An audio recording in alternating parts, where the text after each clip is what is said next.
From the hero who beat Muhammad Ali to a hired toilet scrubber, the tragedy of Leon Spinks is actually a legalized heist. The elites bled his millions dry using blood contracts.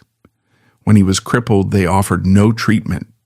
They just kept throwing him back into the ring to drain his last drops of blood and then tossed him straight into the trash. Leon Spinks was born on July 11, 1953, in St. Louis, Missouri. He was the eldest of 7 children raised in the Pruitt-Igoe housing complex. Inside the Spinks apartment, there was no parental nurturing, only a rigid hierarchy of physical dominance. His father, Leon Sr., ruled through unpredictable violence. The patriarch subjected his eldest son to severe physical beatings and relentless verbal degradation. Leon was repeatedly told he was fundamentally worthless, stupid, and incapable of achieving anything outside the concrete walls of their block. Shortly after establishing this psychological baseline, his father abandoned the family completely. Left as the oldest male in a fatherless household of 7 children inside one of the most violent housing projects in American history, Spinks had to develop an immediate survival mechanism. Vulnerability meant victimization. Violence became his primary language and his only effective tool for conflict resolution. He learned early that inflicting physical pain on others was the most efficient way to secure safety and resources. The American public education system had zero infrastructure to rehabilitate traumatized youth from the projects. Spinks struggled severely with reading and comprehension.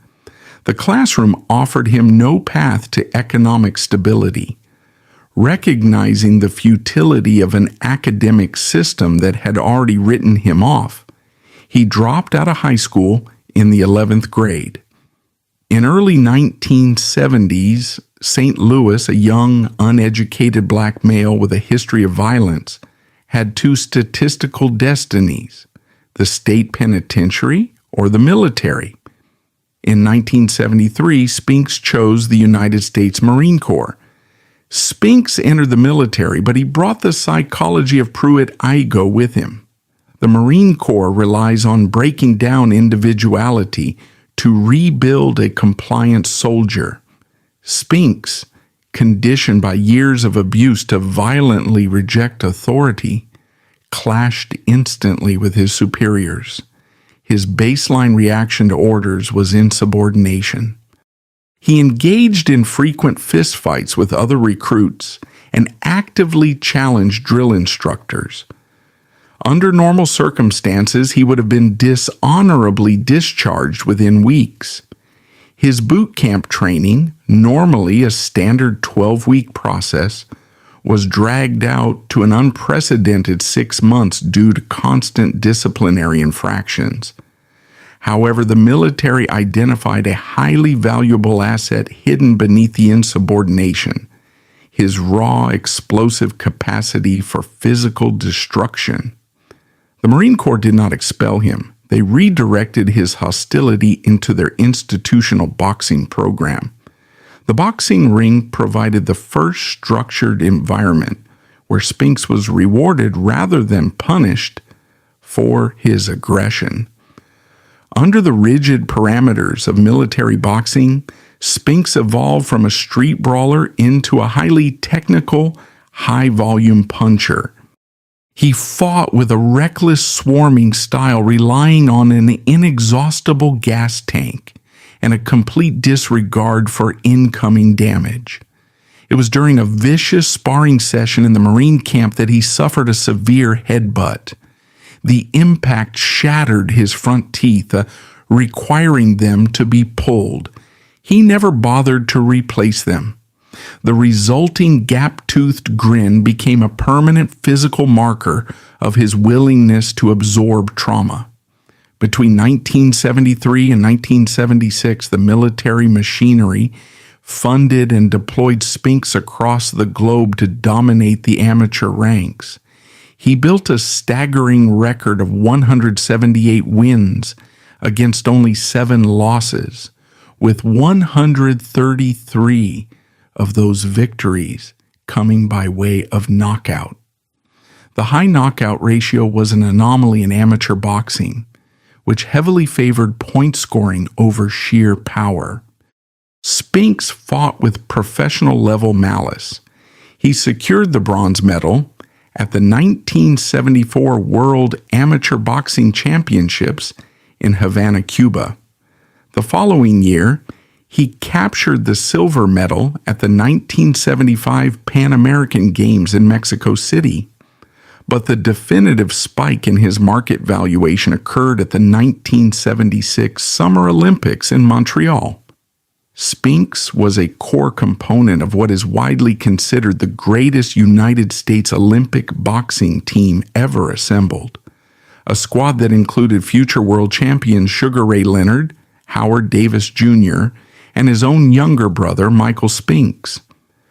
Competing in the light heavyweight division, Leon was a destructive force.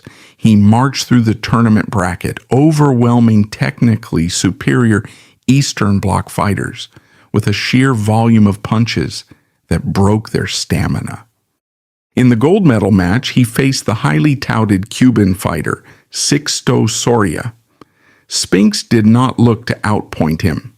He stopped Soria via referee stoppage in the 3rd round, capturing the Olympic gold. When the gold medal was placed around his neck, Spinks was officially a premier commodity. He discharged from the Marine Corps later that year with the rank of corporal. He possessed no financial literacy, no understanding of contract law, and a psychological profile heavily dependent on external validation and substance use to manage his undiagnosed traumas. He stepped out of the strictly regulated, salary-based environment of the United States military and walked directly into the unregulated, hyper-capitalist shark tank of professional boxing. The industry promoters were waiting. They did not see an Olympic hero. They saw raw, unrefined capital ready to be extracted. The transition from Olympic amateur to professional prize fighter is where the extraction process begins. When Leon Spinks returned from Montreal in the fall of 1976, he had no infrastructure. He had no fiduciary oversight, no independent legal counsel, and no understanding of corporate leverage. He possessed only his physical utility. The major promotional syndicates immediately isolated him. Top Rank Boxing, led by Harvard-educated attorney Bob Arum, secured Spinks. The power dynamic was entirely asymmetrical. On one side of the negotiating table sat Ivy League lawyers specializing in binding contract law and broadcast negotiations. On the other sat a 23-year-old high school dropout from the Pruitt I-Go projects who struggled with basic reading comprehension. Spinks was offered immediate cash bonuses to sign. To a man who had never seen $1,000 in one place, the upfront money felt like wealth. In reality, it was a predatory advance. The contract Spinks signed effectively surrendered his autonomy. He granted the promoters exclusive rights to his future bouts, meaning he could not legally leverage his services to the highest bidder. The promotional company dictated when he fought, who he fought, and what his purse would be, while securing the lion's share of the television broadcast rights and closed-circuit revenues for themselves. To monetize Spinks quickly, Top Rank fast-tracked his career. There was no calculated development of his defensive skills. He was deployed as a high-action television fighter to generate immediate capital. He debuted in January 1977. Over the next 10 months, he fought 6 times. He won 5, drew 1, and absorbed significant head trauma in the process. His handlers did not see a future long-term champion. They saw a disposable commodity with an Olympic brand name. By late 1977, Muhammad Ali was the undisputed heavyweight champion, but he was 36 years old and physically decaying. His brain was already showing early signs of neurological damage, and his reflexes were severely compromised. Ali's management, led by Herbert Muhammad, needed a low-risk, high-yield opponent for a primetime CBS broadcast. They needed an opponent with a recognizable name to sell tickets, but one who lacked the professional experience to actually threaten the champion. They selected Leon Spinks. At the time the contract was signed, Spinks had exactly 7 professional fights. He was functionally a cruiserweight, walking into the ring at just 197 pounds. He had never fought past the 10th round. The odds makers established Ali as a 10-1 favorite. The financial disparity of the fight perfectly illustrated the reality of the boxing hierarchy. Muhammad Ali was guaranteed an estimated $3.5 million for the bout. Leon Spinks was guaranteed $320,000. While $320,000 was a staggering sum for Spinks, it represented less than 10% of the primary payout, completely excluding him from the massive back-end profits generated by global broadcasting rights and live gate receipts. The promoters, the television networks, and the Las Vegas casinos had already mapped out the aftermath of an Ali victory. Spinks was merely the biological prop required to activate the revenue stream. The fight took place at the Las Vegas Hilton. The established narrative states that Spinks shocked the world through sheer heart. The clinical reality is that an aging, undertrained Ali was overwhelmed by a younger fighter operating entirely on fight-or-flight conditioning. Ali entered the ring out of shape, relying on his famous rope-a-dope tactic, leaning against the ropes and allowing the opponent to punch themselves into exhaustion. It was a strategy designed for calculated professionals. Spinks was not a calculated professional. He was a street fighter with an infinite cardiovascular capacity. Spinks did not pace himself. He threw constant, looping, violent punches for 15 consecutive rounds. He did not respect the tactical traps Ali set because he did not recognize them. He simply attacked the target in front of him. By the late rounds, Ali's corner panicked. The champion's body could no longer absorb the sheer volume of strikes. Spinks relentlessly battered Ali's ribs and head, securing a split decision victory. At 24 years old, after only 398 days as a professional fighter, Leon Spinks was the undisputed heavyweight champion of the world. The media erupted. The cameras focused on Spinks's gap-toothed smile and his famous post-fight quote acknowledging Ali's greatness. It was packaged as the ultimate American dream, the slum kid who conquered the king.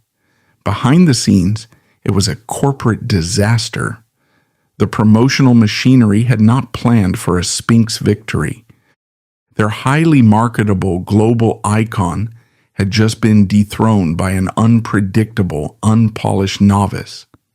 Top Rank and the sanctioning bodies immediately scrambled to secure their financial interests. The championship belt did not emancipate Spinks. It placed a target on his back.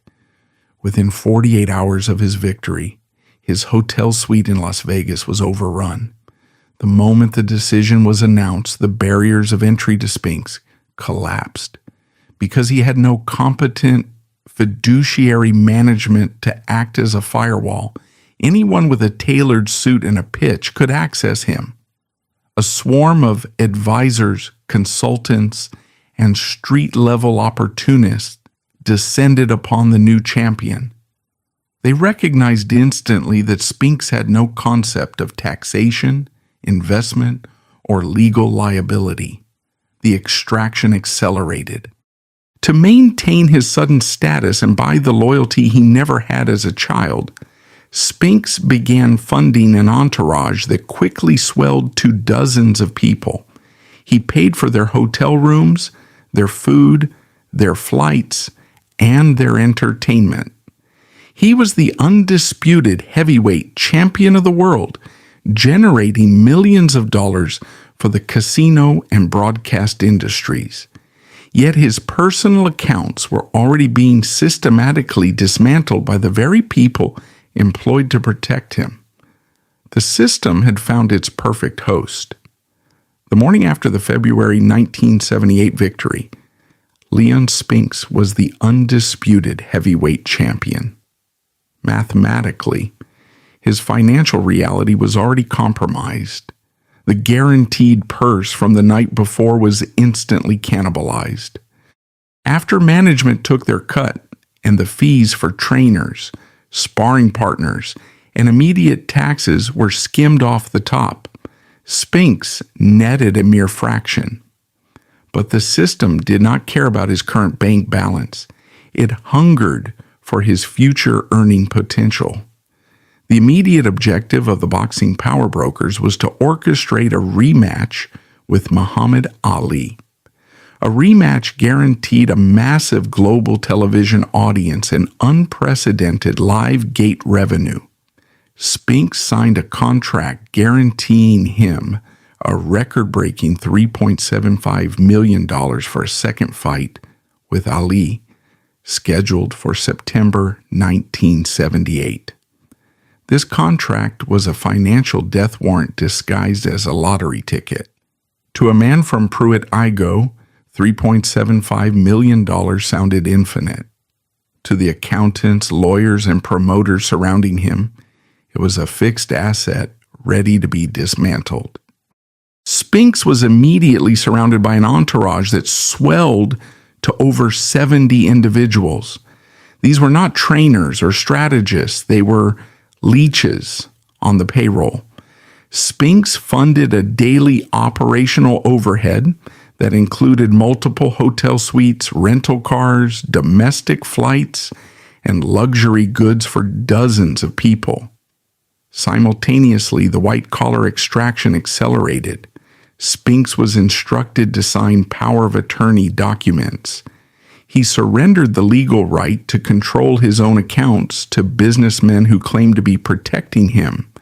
These advisors charged exorbitant retainer fees and management percentages directly from his gross income before it ever reached his bank. Crucially, none of these fiduciaries set aside the necessary 50% required by the Internal Revenue Service. They allowed Spinks to spend gross income as net profit, deliberately engineering a massive future tax lien that would keep him permanently in debt and therefore permanently forced to fight. While his bank accounts were being systematically drained, the boxing industry's political infrastructure moved to strip him of his leverage. Spinks held both the World Boxing Association and World Boxing Council belts. The WBC demanded that Spinks face their mandatory challenger, Ken Norton. Top-rank CBS and Spinks management knew a fight with Norton would generate a fraction of the revenue of an Ali rematch. They chose the Ali fight. On April 18, 1978, exactly 62 days after winning the undisputed title, the WBC stripped Spinks of his championship belt. This was a textbook corporate maneuver. The WBC did not strip Spinks for a rules violation. They stripped him to maintain their monopolistic control over the heavyweight division. They handed the belt to Ken Norton without a single punch being thrown. Spinks was penalized for taking the most lucrative contract available, proving that the championship belts were not symbols of athletic supremacy, but corporate tools used to control the labor force.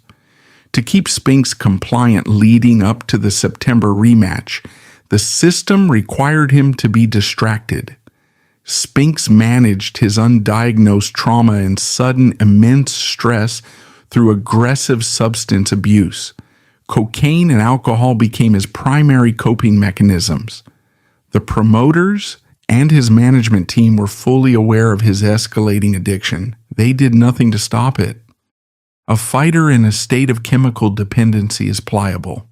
He does not read the fine print of a contract. He only asks for the next cash advance. The red flags were public and undeniable. In April 1978, just 2 months after winning the title, Spinks was arrested in St. Louis for driving the wrong way down a one-way street. Police searched his vehicle and found cocaine and marijuana. In a regulated industry prioritizing athlete safety, the State Athletic Commission would have suspended his license. The promoters would have placed him in a rehabilitation facility. Neither happened. Intervening meant jeopardizing the $3.75 million fight. The boxing commissions and the promoters looked the other way, choosing to keep a heavily addicted, legally compromised 24-year-old on the active schedule. They needed his physical presence in the ring on September 15th. His neurological and physical health were irrelevant to the bottom line. On September 15th, 1978, Spinks faced Ali in front of 63,350 spectators at the Louisiana Superdome in New Orleans. The live gate generated over $6 million. The ABC television broadcast reached an estimated 90 million viewers. It was a massive financial success for everyone except the defending champion. Spinks entered the ring biologically depleted. He had reportedly spent the weeks leading up to the fight engaging in all-night cocaine binges. Promoter Bob Arum later stated on the record that he found Spinks passed out on the floor of a hotel elevator just days before the fight. Despite knowing their main event fighter was in a state of physical collapse, Top Rank pushed him into the ring. Canceling the broadcast was never an option. The fight was a clinical execution of a compromised asset. Ali, fully aware of Spinks's diminished stamina, did not engage in a brawl. He grabbed, held, and leaned on Spinks for 15 rounds. Spinks had no explosive energy, no leg drive, and no reflexes. The cocaine, the lack of training, and the sheer weight of his parasitic entourage had hollowed him out. Ali won a unanimous decision. He took back the WBA heavyweight title and immediately retired, securing his legacy. The system got exactly what it wanted. The belts were back in the hands of the establishment, the massive broadcast revenues were secured, and the unpredictable anomaly from Pruitt-Igoe had been neutralized. Spinks woke up on September 16th without the championship. The $75 million purse was already aggressively eroded by taxes he hadn't paid, management cuts he couldn't control, and debts he had accumulated. He was 25 years old, severely addicted to narcotics, legally bound to predatory contracts, and entirely stripped of his only bargaining chip. The extraction of his prime value was complete. Now the machine prepared to feed on the scraps. The loss in New Orleans was not just a defeat on a scorecard. It was the activation of a financial trapdoor. When Leon Spinks returned to the locker room on the night of September 15th, 1978, he was no longer a required asset for the heavyweight championship machinery. He was suddenly an unsecured debtor. The media reported that he walked away with a $3.75 million purse. The reality of the boxing ledger was far more insidious. The money never reached his hands in any usable, protected form. It was intercepted by a coordinated network of legal and financial predators. The financial trapdoor his handlers had built before the fight now swung open because they had deliberately failed to set aside his IRS obligations. Preferring to pocket the net while he spent the gross, the federal government immediately placed massive tax liens on his remaining assets. He wasn't just stripped of his belt by Muhammad Ali, he was financially disemboweled by the American tax code and his own white-collar fiduciaries. The $3.75 million was a ghost. Spinks was functionally broke mere months after the highest grossing fight in the history of the sport. The promoters knew this. Debt is the ultimate leverage. A financially secure fighter can refuse a dangerous matchup or demand a longer training camp to heal.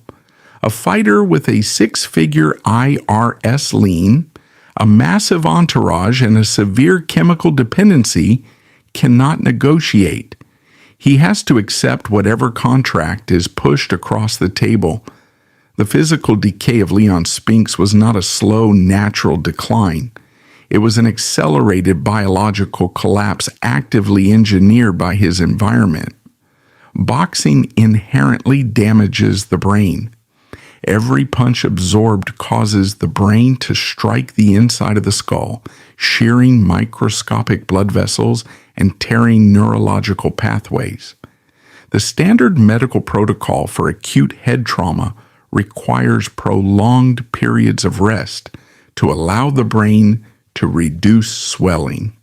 Spinks was afforded zero recovery time. Instead of rest, his brain was subjected to industrial quantities of cocaine and alcohol. This combination is lethal to a professional athlete. Cocaine acts as a powerful central nervous system stimulant and a local anesthetic. It artificially elevates heart rates and aggressively constricts blood vessels. When introduced to a brain already suffering from acute repeated concussions, the drug accelerates tissue decay. More importantly, cocaine masked the immediate symptoms of his neurological damage. Spinks could not feel the chronic headaches, the blurred vision, or the cognitive slowing because he was constantly anesthetized.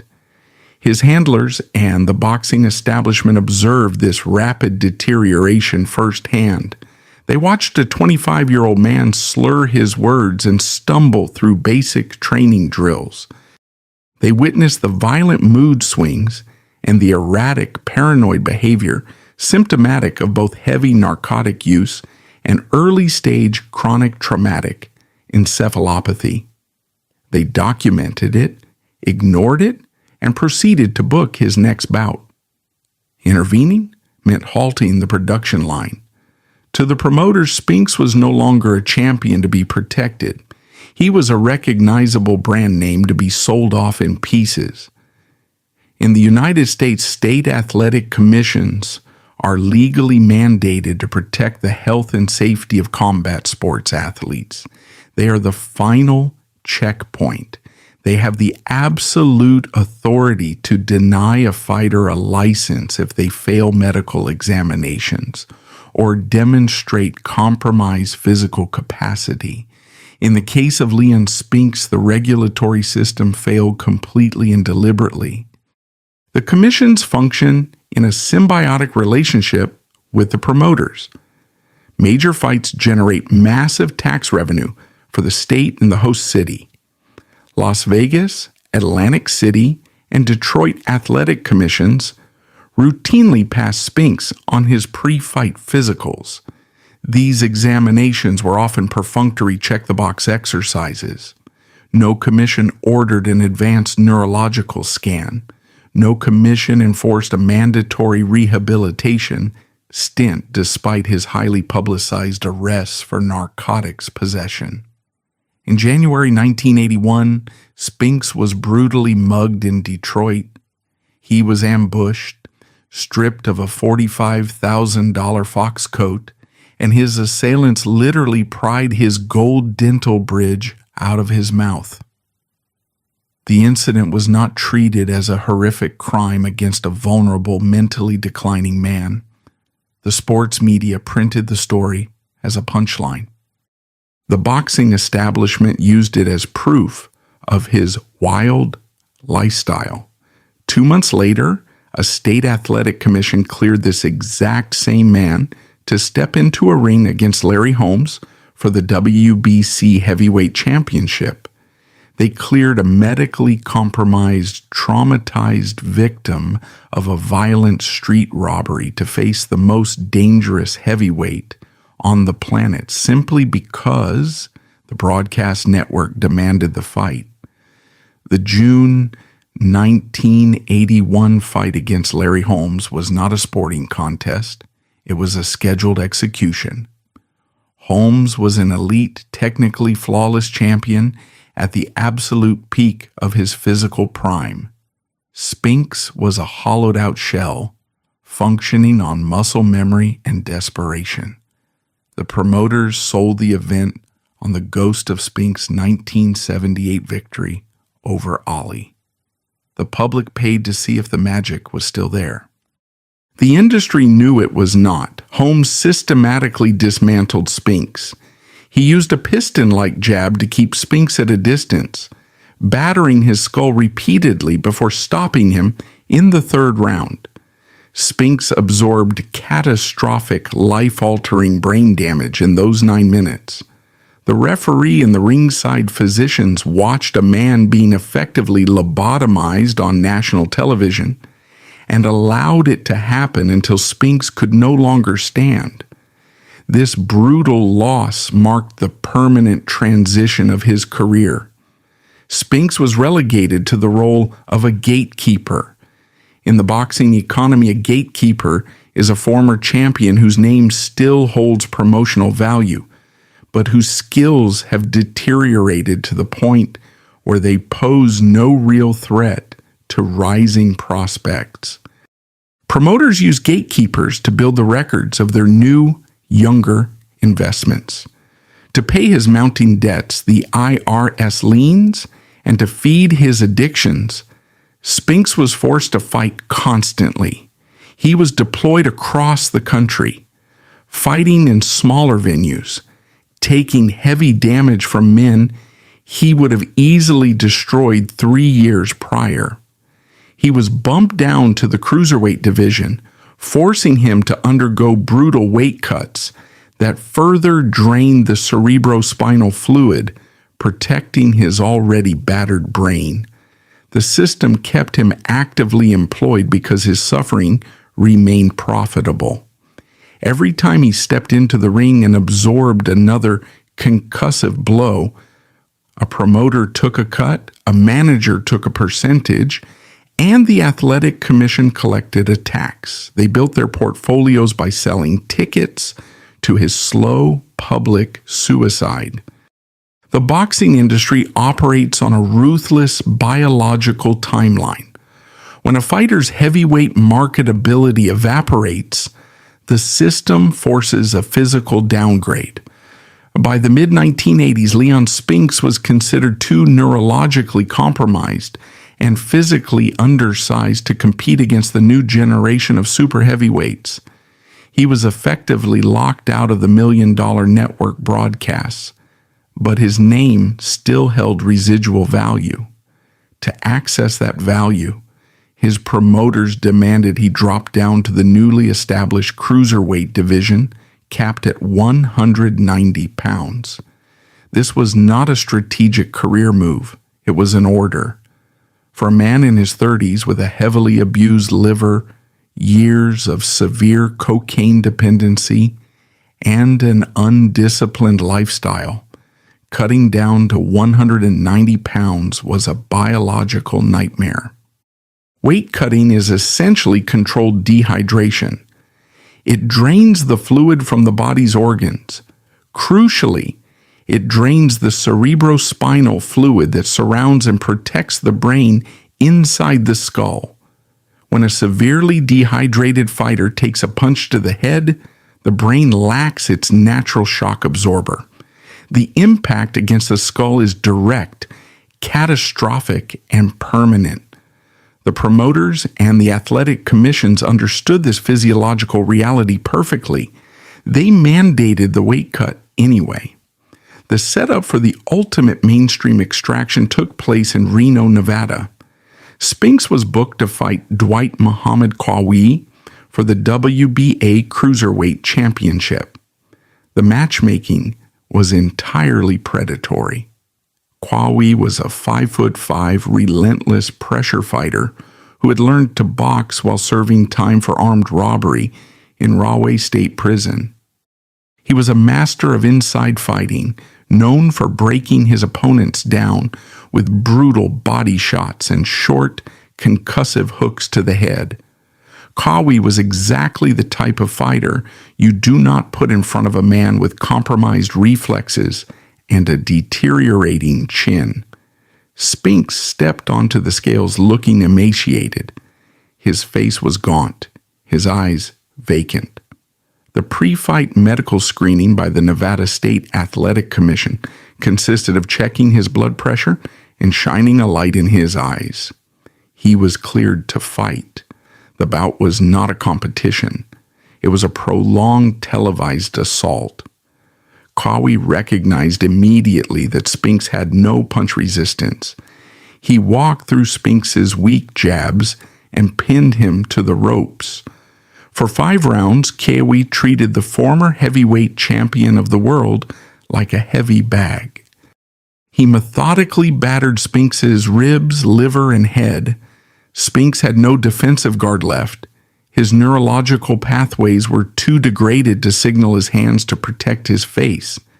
In the 6th round, Qawi trapped Spinks in the corner and unleashed a barrage of uncontested power punches. Spinks collapsed to the canvas, his body shutting down to protect itself from further trauma. The referee waved the fight off. Spinks lay on the ring floor, fundamentally altered. The fight generated solid ratings. The WBA collected its sanctioning fee. The promoters took their cut. Spinks was handed a paycheck that was immediately seized upon by the IRS to pay off the massive tax liens engineered by his former management. The Qawi defeat severed Spinks's final connection to major network television. He was officially mathematically eliminated from the top tier of the sport. At this point, standard operational procedure in any legitimate industry would require a pension, medical intervention, and forced retirement. Boxing offers none of these. A fighter fights until he is physically barred from entering the building. From 1987 to 1995, Leon Spinks became a ghost, haunting the lowest levels of the American boxing circuit. He was no longer fighting in the Superdome or the Las Vegas Hilton. He was fighting in high school gymnasiums, roller rinks, minor league hockey arenas, and dimly lit banquet halls in places like Edmonton, Alberta, and Rolla, Missouri.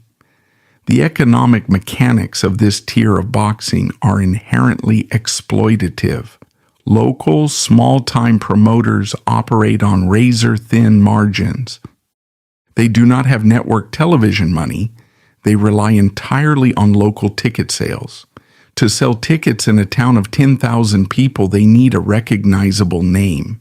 They buy the name Leon Spinks at a severe discount. The contracts during this period were predatory at a micro level. Spinks was no longer fighting for millions. He was fighting for $5,000, then $2,000 and sometimes just a few $100s in cash handed over in a locker room. There were no training camps. There were no highly paid cornermen. Spinks would frequently drive himself to the venues, step into the ring against young, hungry regional prospects looking to build their resumes and absorb horrific beatings for pennies. The state athletic commissions in these smaller jurisdictions were highly complicit.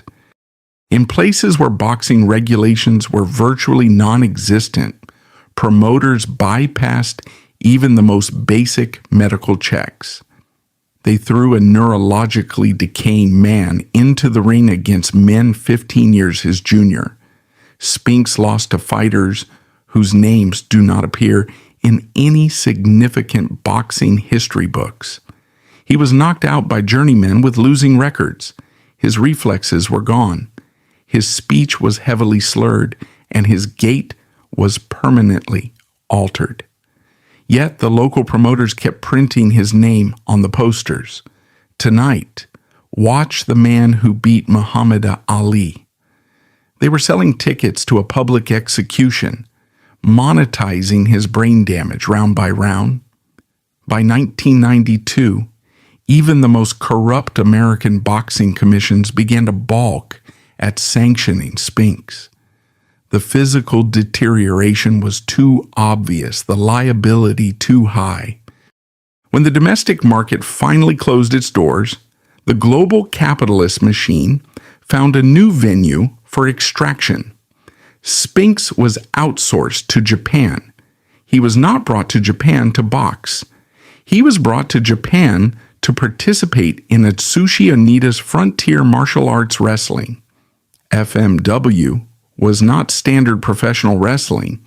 It was the pioneer of garbage wrestling, a hyper-violent, heavily scripted spectacle featuring barbed wire, explosives, and real blood. The Japanese promoters knew exactly what they were purchasing.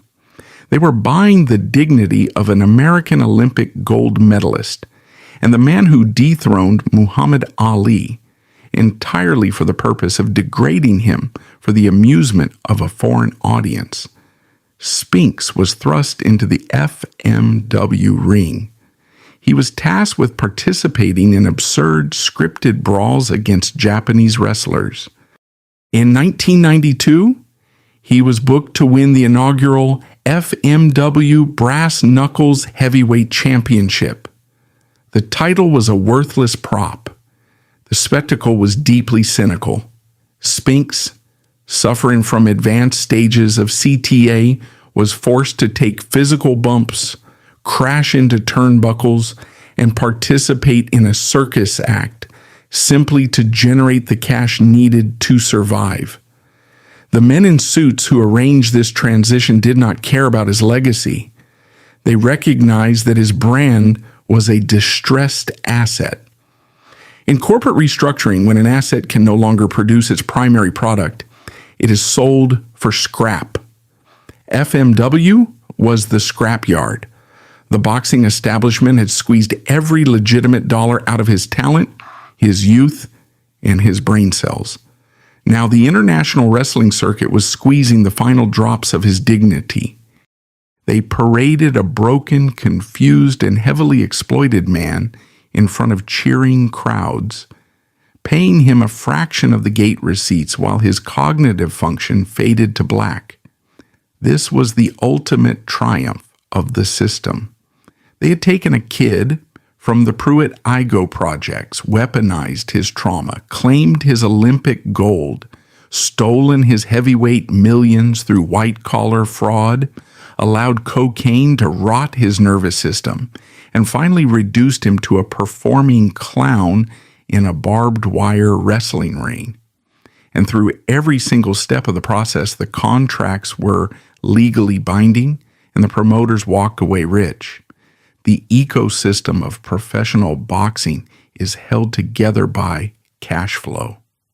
The moment the revenue stream dries up, the illusion of loyalty shatters. By the late 1990s, Leon Spinks was completely tapped out. The Japanese wrestling circuit had extracted the last of his physical utility. The domestic promoters had already abandoned him. He was no longer a viable asset, which meant he was no longer a protected entity. The immediate consequence of his financial exhaustion was the rapid evaporation of his entourage. At its peak, Spinks subsidized the daily existence of over 70 people. These were individuals who fed his addictions, shielded him from reality, and skimmed his daily cash allowances. When the fight purses stopped arriving, the entourage vanished overnight. There was no loyalty, only a calculated reallocation of parasitic resources. They moved on to the next financially illiterate athlete, leaving Spinks entirely isolated. He was left alone to face the catastrophic financial architecture his former handlers had built. The millions of dollars generated from the alley fights were gone, but the tax liabilities were permanent. The Internal Revenue Service does not factor in CTE, lack of education, or predatory management when executing a lien. They operate strictly on the paperwork. Because his managers had failed to pay his federal income taxes while pocketing their own percentages, Spinks was held solely responsible for the massive compounding debt. The state initiated a systematic stripping of his remaining physical assets. His properties were foreclosed, his cars were repossessed. His bank accounts, whatever meager sums remained in them, were frozen and seized. The championship belts, the physical proof of his global dominance, were pawned or stolen. Spinks did not simply go broke.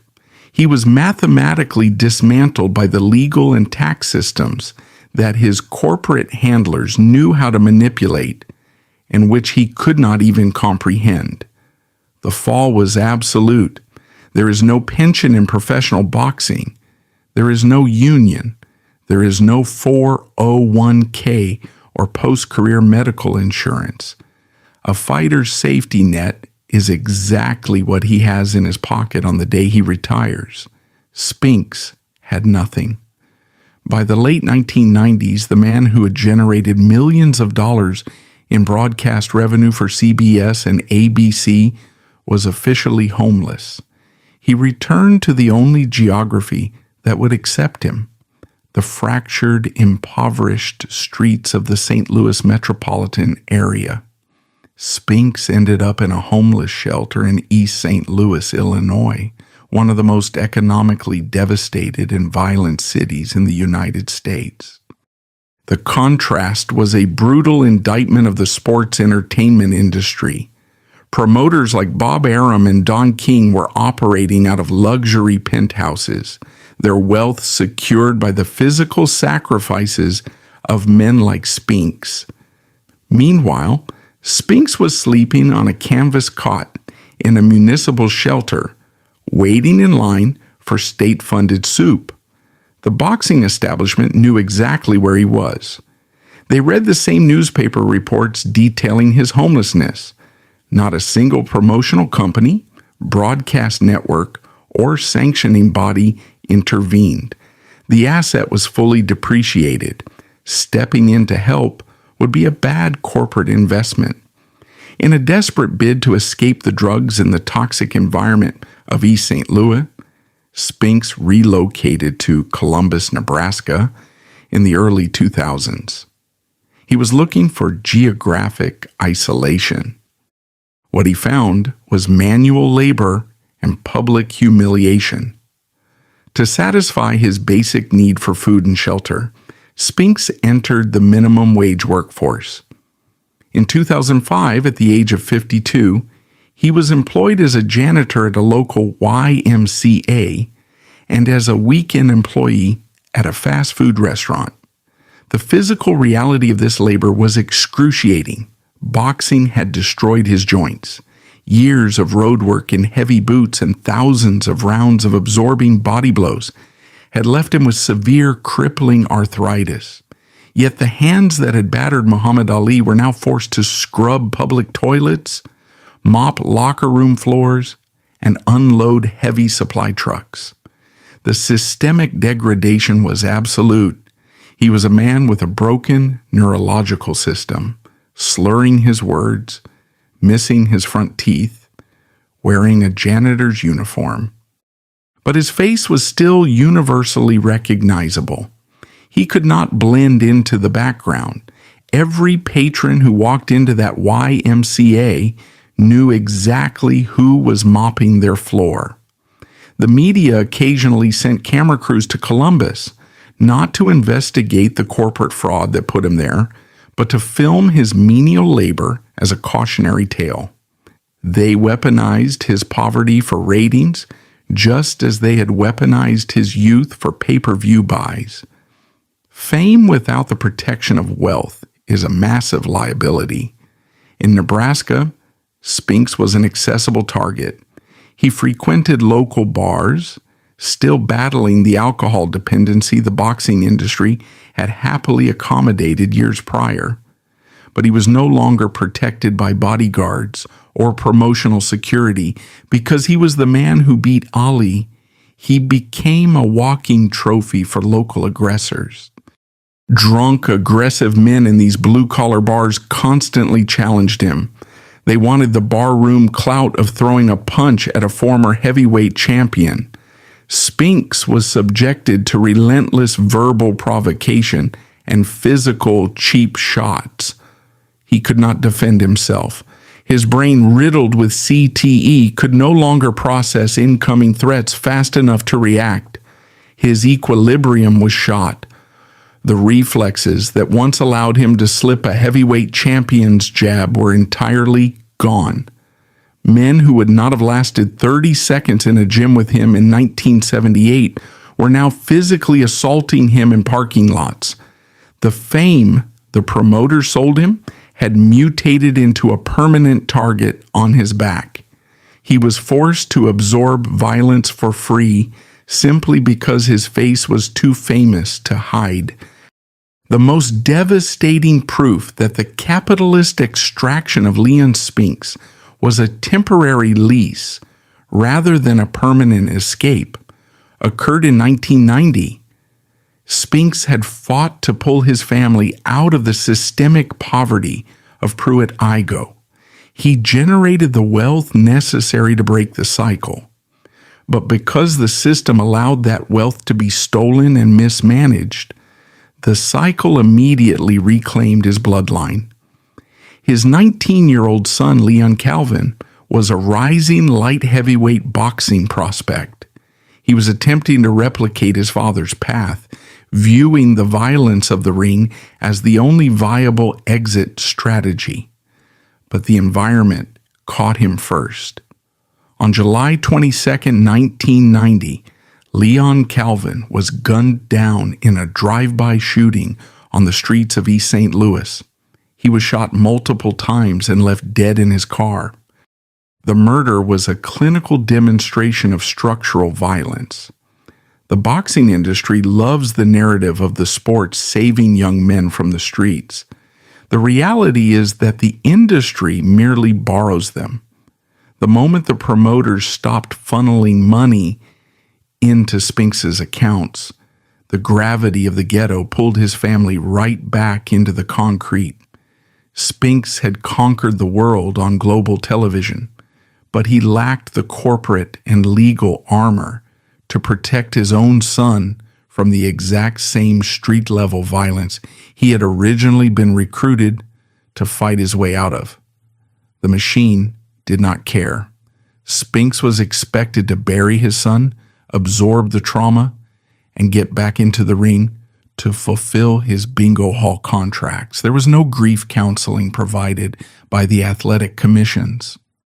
There was no pause in the schedule. The debt was still owed. The tragedy was simply another psychological weight added to a man who was already buckling under the pressure of a ruined brain and an empty bank account. The system had taken his prime, taken his money, taken his health, And ultimately, the environment he was never allowed to truly escape took his son. The professional boxing industry relies on a strict compartmentalization of liability. When a fighter's license is finally revoked or their market value drops to zero, the promotional machinery permanently closes the ledger. They cut all ties, assuming zero legal or financial responsibility for the long-term physical consequences of the labor they profited from. But the biological ledger remains open. The human brain keeps a meticulous record of every concussive impact. By the early 2010s, Leon Spinks could no longer outrun the mathematics of his profession. The thousands of unprotected high-velocity blows he absorbed from Olympic amateurs, heavyweight champions, and regional journeymen finally forced a system-wide cognitive collapse. The human skull is designed to protect the brain, but it is not built to withstand the repetitive rotational force of a 220-pound professional fighter's hook. Every time Spinks was hit, his brain slammed against the interior of his skull, tearing microscopic blood vessels and shearing nerve fibers. This constant trauma triggers the buildup of tau protein, which slowly strangles and kills healthy brain cells. For decades, the symptoms were masked by the chaos of his lifestyle, his substance abuse, and the sheer necessity of survival. But as he aged, the structural damage became impossible to ignore. The neurological decay moved from the background to the forefront of his daily existence. In 2012, the medical establishment delivered the final, undeniable verdict. Doctors examined Spinks and discovered significant brain shrinkage. The official diagnoses were dementia pugilistica and chronic traumatic encephalopathy. These are not conditions that can be rehabilitated or cured. They are progressive terminal neurological diseases. The diagnosis effectively served as a delayed death sentence, handed down by the sport that made him famous. The physical manifestation of this neurological rot was absolute. The athletic specimen, who had relentlessly stalked Muhammad Ali for 15 rounds, was completely immobilized. Spinks was confined to a wheelchair. Severe, unmanaged arthritis, a direct result of decades of orthopedic trauma and improper medical care during his fighting years, twisted his joints and deformed his hands. His speech, which had been slurred and difficult to understand since his late 20s, deteriorated into unintelligible, quiet mumbles. He lost the ability to perform basic motor functions. The nervous system that had once secured Olympic gold and the heavyweight championship of the world had completely short-circuited. He was effectively locked inside a decaying biological prison. Following a move to Henderson, Nevada with his third wife, Brenda Glur, Spinks was forced to confront the final crushing reality of his financial situation. The corporate boxing entities, Top Rank, the WBA, the WBC, the major television networks, and the Las Vegas casinos had collectively generated hundreds of millions of dollars off the heavyweight division during his era. Yet Spinks received no pension. He received no industry-funded medical insurance to cover his specialized neurological care. The promoters, who built their empires on his physical sacrifices, did not send checks to cover his wheelchair or his medications. To survive the financial weight of his medical care, Spinks had to monetize the last remaining fragment of his identity, his signature. The former undisputed heavyweight champion of the world was reduced to the autograph circuit. He sat at folding tables in the back hallways of Las Vegas casinos, sports memorabilia conventions, and local hardware stores. He sat in his wheelchair, his eyes often vacant and struggling to focus, while fans handed him cash to sign faded photographs of the night he beat Ali in 1978. It was a bleak, transactional existence. The man who had once commanded guaranteed multi-million-dollar broadcast purses was now functionally operating as a gig worker. He was forcing a neurologically compromised hand to grip a Sharpie, selling his signature piece by piece just to afford groceries and basic domestic care. The structural collapse of his body accelerated rapidly as the decade closed. In 2019, medical scans revealed advanced prostate cancer. The disease aggressively spread to his bones, a body already hollowed out by CTE, decades of heavy narcotic and alcohol dependency, and massive orthopedic wear, had zero remaining defense mechanisms to fight the malignancy. He spent his final 2 years moving in and out of hospital wards, entirely reliant on his wife and a feeding tube for basic survival. The physical pain was constant, and his cognitive decline meant he often lacked the capacity to fully articulate his suffering. On February 5, 2021, Leon Spinks died in Henderson, Nevada. He was 67 years old. The boxing establishment immediately issued sterilized corporate press releases. Promoters, network executives, and sanctioning bodies posted statements praising his warrior spirit, his heart, and his historic upset of Muhammad Ali. These statements were calculated public relations maneuvers designed to protect the industry's image. They framed his life as a great American sports story that simply had a sad ending. The facts demand a different conclusion. The death of Leon Spinks was not a sporting tragedy. It was the final output of a ruthless industrial process. The unregulated capitalist machinery of combat sports identified a deeply traumatized, uneducated kid from the Pruitt-Igoe projects. They weaponized his survival instincts, claimed his Olympic gold, and extracted his peak physical capital. They deliberately enabled his chemical addictions to maintain contract leverage, allowed white-collar handlers to siphon his wealth, and outsourced him to minor league bingo halls and foreign wrestling rings to squeeze out the final pennies of his brand value.